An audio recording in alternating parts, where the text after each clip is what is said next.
The organ trade, a global black market. The United States Congress passed the National Organ Transplant Act in 1984 to address the nation's critical organ donation shortage. This made the sale of human organs illegal. Subsequently, throughout most of the world, the sale of human organs became outlawed also. Today, however, there is a global black market for organs that touches dozens of countries and generates many millions of dollars.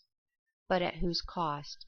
The poor man who sells his kidney to put food on the table, or the wealthy that pays cash for a kidney so he can live? There are simply not enough human organs to go around. Over the past 25 years, as medical advancements have increased, the global demand for transplant operations has skyrocketed, while the supply of legally available organs has remained the same. The illegal trade in organs has emerged to fill this ever-increasing gap. Transplant clinics, international organ brokers, corrupt medical and government officials have established a lucrative business selling human organs illegally obtained from live donors.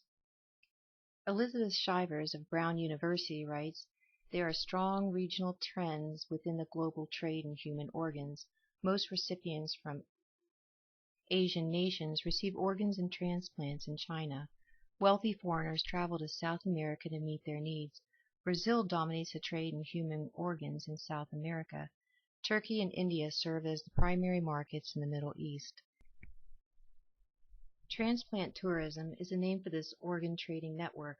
Recipients are treated to resort-like settings, unlike an ordinary hospital, and return to their physicians for follow-up care, vague as to the origins of their newly transplanted organs without questions asked.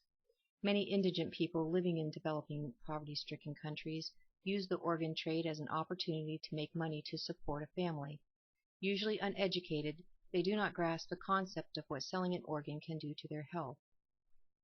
Paid kidney donors do not receive follow-up care, and they are also associated with depression, regret, and discrimination, says World Health Organization, known as WHO.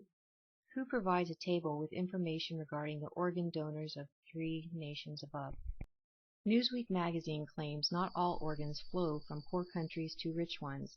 Americans, for example, are both buyers and sellers in this global market.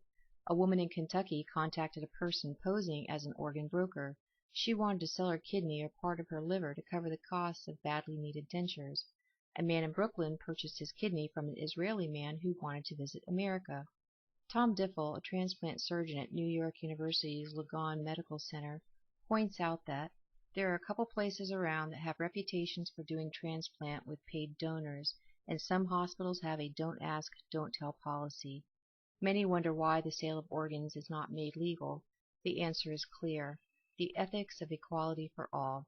Dr. Jeffrey Kahn, director of the Center for Bioethics, states it is exploitation when one person takes advantage of the misfortunes of another for his or her own benefit. Also, the sale of organs gives an advantage to those with the means to pay for them. Santa Clara University Center for Applied Ethics writes, "Societies should not adopt any practices that would create injustices or would violate the rights of individuals. Allowing organs to be bought and sold will do both." If a market in organs were to develop, ability to pay would determine who could buy organs, while economic needs would determine who would be motivated to sell their organs. The very wealthy would end up buyers of the organs being sold by the very poor.